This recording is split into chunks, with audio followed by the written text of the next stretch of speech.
الله أكبر. الحمد لله رب العالمين الرحمن الرحيم مالك يوم الدين إياك نعبد وإياك نستعين اهدنا الصراط المستقيم صراط الذين أنعمت عليهم غير المغضوب عليهم ولا الضالين. وإلى مدين أخاهم شعيبا قال يا قوم اعبدوا الله ما لكم من إله غيره ولا تنقصوا المكيال والميزان إني أراكم بخير وإني أخاف عليكم عذاب يوم محيط. ويا قوم أوفوا المكيال والميزان بالقسط ولا تبخسوا الناس أشياءهم ولا تعثوا في الأرض مفسدين. بقية الله خير لكم إن كنتم مؤمنين وما أنا عليكم بحفيظ. قالوا يا شعيب أصلاتك تأمرك أن نترك ما يعبد آباؤنا أو أن نفعل في أموالنا ما نشاء إنك لأنت الحليم الرشيد. قال يا قوم أرأيتم إن كنت على بينة من ربي ورزقني منه رزقا حسنا وما أريد أن أخالفكم إلى ما أنهاكم عنه إن أريد إلا الإصلاح ما استطعت وما توفيقي إلا بالله عليه توكلت وإليه أنيب.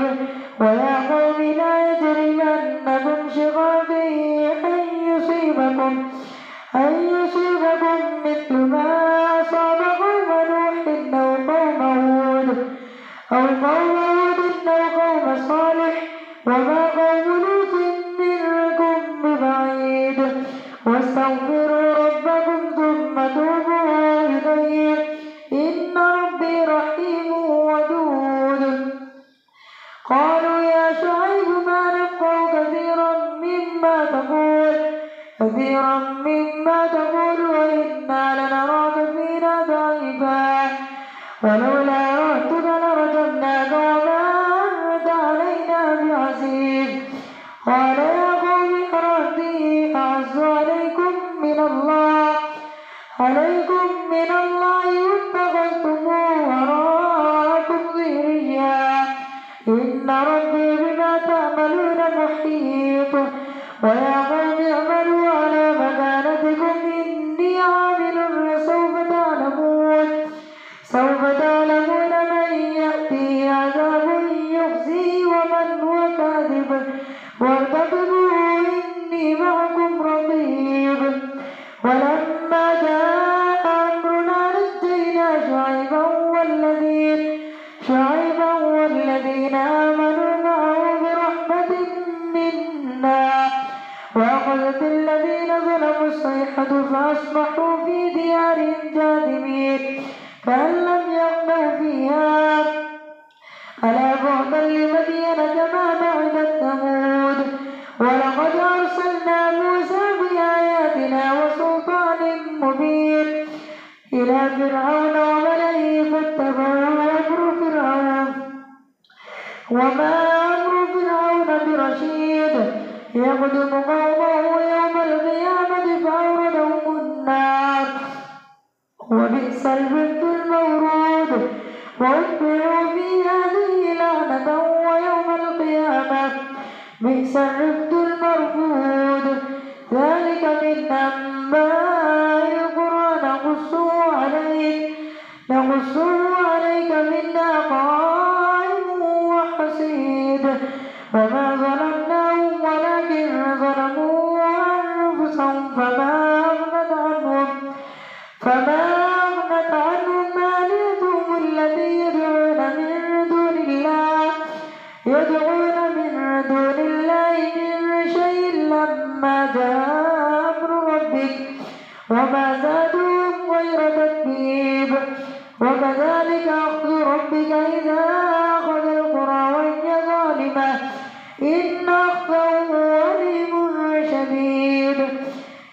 إن في ذلك لآية لمن خاف عذاب الآخرة ذلك يوم مجموع له الناس وذلك يوم مشهود وما نؤخره إلا لأجل معدود يوم يأتي لا تكلم نفس إلا بإذنه فمنهم شقي وسعيد فأما الذين شقوا ففي النار لهم فيها زفير وشهيق خالدين فيها ما دامت السماوات والأرض إلا ما شاء ربك إن ربك فعال لما يريد وأما الذين سعدوا ففي الجنة خالدين فيها ما دامت السماوات والأرض إلا ما شاء ربك عطاء غير مجزوز فلا تك في مرية مما يعبد هؤلاء ما يعبدون إلا كما يعبد آباؤهم من قبل وإنا لنوفهم نصيبهم غير منقوص ولقد آتينا موسى الكتاب فاختلف فيه ولولا كلمة سبقت من ربك لقضي بينهم وإنهم لفي شك منه مريب وإن كلا لما ليوفينهم ربك أعمالهم إنه بما يعملون خبير فاستقم كما أمرت ومن تاب معك ولا تطغوا إنه بما تعملون بصير ولا تركنوا إلى الذين ظلموا فتمسكم النار وما لكم من دون الله من أولياء ثم لا تنصرون وأقم الصلاة طرفي النهار وزلفا من الليل إن الحسنات يذهبن السيئات ذلك ذكرى للذاكرين واصبر فإن الله لا يضيع أجر المحسنين فلولا كان من القرون من قبلكم أولو بقية ينهون عن الفساد في الأرض إلا قليلا ممن أنجينا منهم واتبع الذين ظلموا ما أترفوا فيه وكانوا مجرمين وما كان ربك ليهلك القرى بظلم وأهلها مصلحون ولو شاء ربك لجعل الناس أمة واحدة ولا يزالون مختلفين إلا من رحم ربك ولذلك خلقهم وتمت كلمة ربك لأملأن جهنم من الجنة والناس أجمعين وكلا نقص عليك من أنباء الرسل ما نثبت به فؤادك وجاءك في هذه الحق وموعظة وذكرى للمؤمنين وقل للذين لا يؤمنون اعملوا على مكانتكم إنا عاملون وانتظروا إنا منتظرون ولله غيب السماوات والأرض وإليه يرجع الأمر كله فاعبده وتوكل عليه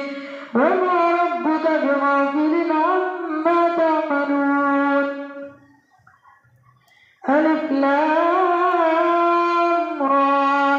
تلك آيات الكتاب المبين إنا أنزلناه قرآنا عربيا لعلكم تعقلون نحن نقص عليك أحسن القصص بما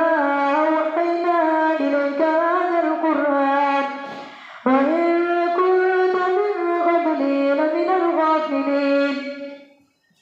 إذ قال يوسف لأبيه يا أبت إني رأيت 11 كوكبا والشمس والقمر رأيتهم لي ساجدين قال يا بني لا تكن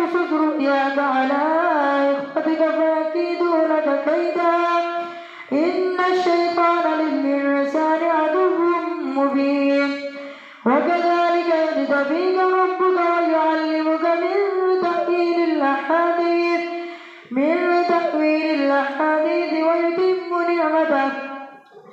ويتم نعمته عليك وعلى آل يعقوب كما أتمها على إبراهيم وإسماعيل. وكذلك يجتبيك ربك ويعلمك من تأويل الأحاديث ويتم نعمته عليك وعلى آل يعقوب كما أتمها على أبويك من قبل إبراهيم وإسحاق إن ربك عليم حكيم. لقد كان في يوسف وإخوته آيات للسائلين إذ قالوا ليوسف وأخوه أحب إلى أبينا منا ونحن عصبة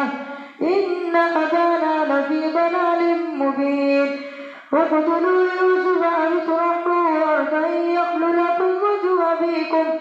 وجه أبيكم وتكونوا من بعده قوما صالحين. قال قائل منهم لا تقتلوا يوسف وألقوه في غيابة الجب يلتفت بعد السيارة إن كنتم فاعلين. قالوا يا أبانا ما لك لا تأمنا على يوسف وإنا له لناصحون أرسله معنا غدا يرتع ويلعب وإنا له لحافظون. قال إني ليحزنني أن تذهبوا به وأخاف أن يأكله الذئب وأنتم عنه غافلون. قالوا لئن أكله الذئب ونحن عصبة إنا إذا لخاسرون. فلما ذهبوا به وأجمعوا أن يجعلوه في غيابة الجب وأوحينا إليه لتنبئنهم بأمرهم هذا وهم لا يشعرون.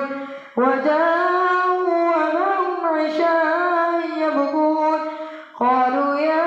أبانا إنا ذهبنا نستبق وتركنا يوسف عند متاعنا فأكله الذئب وما أنت بمؤمن لنا ولو كنا صادقين. وجاءوا على قميصه بدم كذب قال بل سولت لكم أنفسكم أمرا فصبر جميل والله المستعان على ما تصفون. وجاءت سيارة فأرسلوا واردهم فأدلى دلوه قال يا بشرى هذا غلام وأسروا بضاعة والله عليم بما يعملون. وشروا بثمن بخس دراهم معدودة وكانوا فيه من الزاهدين. الله أكبر. سمع الله لمن حمده. الله أكبر. الله أكبر. الله أكبر. الله أكبر. الحمد لله رب العالمين الرحمن الرحيم مالك يوم الدين إياك نعبد وإياك نستعين اهدنا الصراط المستقيم صراط الذين أنعمت عليهم غير المغضوب عليهم ولا الضالين. وقال الذي اشتراه من مصر لامرأته أكرمي مثواه وعسى أن ينفعنا أو نتخذه ولدا. وكذلك مكنا ليوسف في الأرض ولنعلمه من تأويل الأحاديث والله غالب على أمره ولكن أكثر الناس أكثر الناس لا يعلمون ولما بلغ أشده آتيناه حكما وعلما وكذلك نجزي المحسنين وراودته التي هو في بيتها عن نفسه وغلقت الأبواب وقالت هيت لك قال معاذ الله إنه ربي أحسن مثواي إنه لا يفلح الظالمون ولقد همت به وهم بها لولا أن رأى برهان ربه كذلك لنصرف عنه السوء والفحشاء إنه من عبادنا المخلصين واستبق الباب وغضت قميصه من دبر وألف يا سيدها لدى الباب قالت ما جزاء من أراد بأهلك سوءا إلا أن يسجن وعذاب أليم قال هي راودتني عن نفسي وشهد شاهد من أهلها إن كان قميصه قد من قبل فصدقت وهو من الكاذبين وإن كان قميصه قد من دبر فكذبت وهو من الصادقين فلما رأى قميصه قد من دبر قال إنه من كيدكن إن كيدكن عظيم يوسف أعرض عن هذا إنه قد جاء أمر ربك يوسف أعرض عن هذا واستغفري لذنبك إنك كنت من الخاطئين وقال نسوة في المدينة امرأة العزيز تراود فتاها عن نفسه قد شغفها حبا إنا لنراها في ضلال مبين فلما سمعت بمكرهن وأرسلت إليهن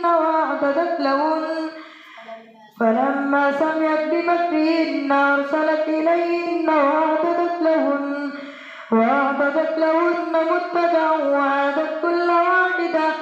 كل واحدة منهن سكينا وقالت اخرج عليهن فلما رأينه أكبرنه وقطعن أيديهن وقلن حاش لله ما هذا بشرا إن هذا إلا ملك كريم قالت فذلكن الذي لمتنني فيه ولقد راودته عن نفسه فاستعصم ولئن لم يفعل ما أمره ليسجنن وليكون من الصاغرين قال رب السجن أحب إلي مما يدعونني إليه وإلا تصرف عني كيدهن أصب إليهن وأكن من الجاهلين فاستجاب له ربه فصرف عنه كيدهن إنه هو السميع العليم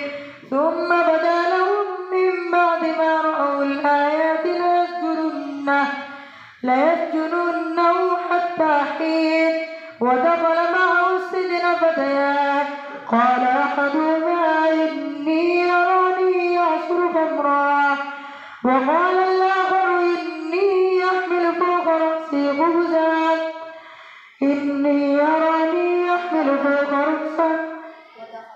ودخل معه السجن فتيان قال أحدهما إني أراني أعصر خمرا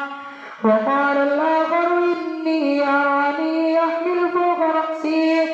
خبزا تأكل الطير منه نبئنا بتأويله إنا نراك من المحسنين قال لا يأتيكما طعام ترزقانه إلا نبأتكما بتأويله قبل أن يأتيكما ذلكما مما علمني ربي إني تركت ملة قوم لا يؤمنون بالله وهم بالآخرة هم كافرون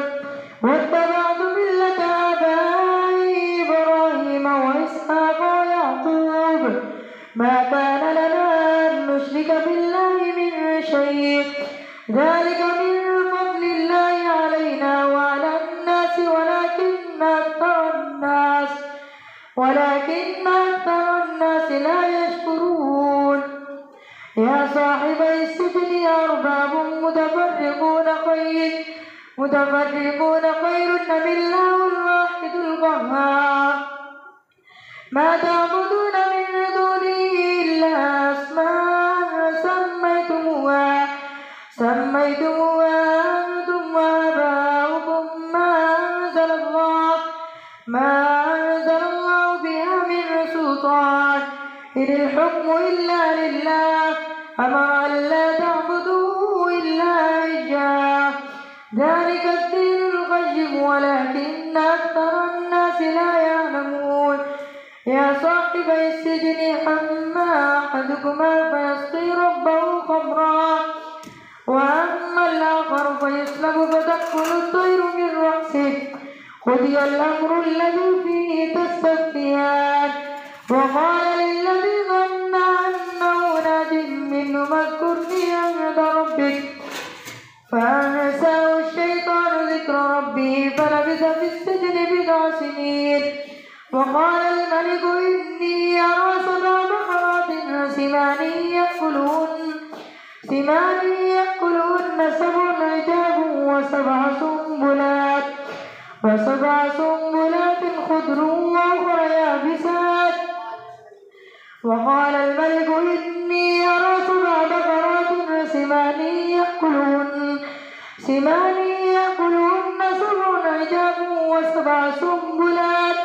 وسبع سنبلات خضر وأخر يابسات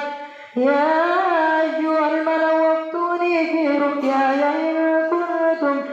إن كنتم للرؤيا تعبرون قالوا أضغاث أحلام وما نحن بتأويل الأحلام بعالمين وقال الذين نجوا ما وادكر